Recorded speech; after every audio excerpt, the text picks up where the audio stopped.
ایک بار شادی کے بعد پہلی بار میکے آئی بیٹی جب واپس سسرال جانے لگی تو ماں باپ نے اسے بہت سے تحفے طوائف دیے، جس میں باپ نے بیٹی کو ایک اگربتی کا پیکٹ بھی دیا اور اس سے کہا کہ بیٹی تم جب بھی نماز پڑھو یا دعا کرو تو اس اگربتی کو ضرور جلا لینا۔ جیسے ہی وہ سسرال پہنچی تو ساس نے بہو کے گھر سے آئے تحفوں کو حسد بھری نگاہ سے دیکھا، اور جب اس کی نظر اگربتی کے پیکٹ پر پڑی تو من ہی من میں ہنسنے لگی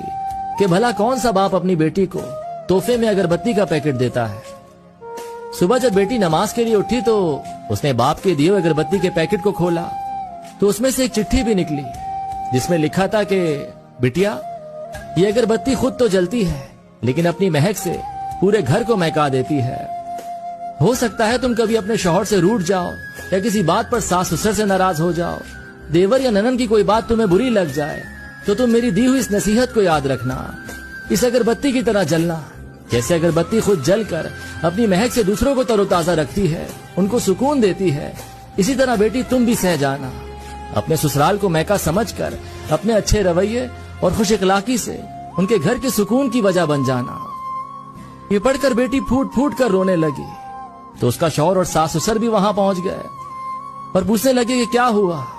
تو بہو نے وہ چٹھی اپنے شوہر کو دے دی۔ جب شوہر نے چٹھی کو پڑھا تو سب کی آنکھوں میں آنسو آ گئے۔ ساس نے اپنی بہو کو گلے سے لگا لیا اور اپنے بیٹے سے کہا کہ اس چٹھی کو فریم کرا لاؤ، یہ چٹھی کسی باپ کا اپنی بیٹی کو دیا ہوا انمول تحفہ ہے۔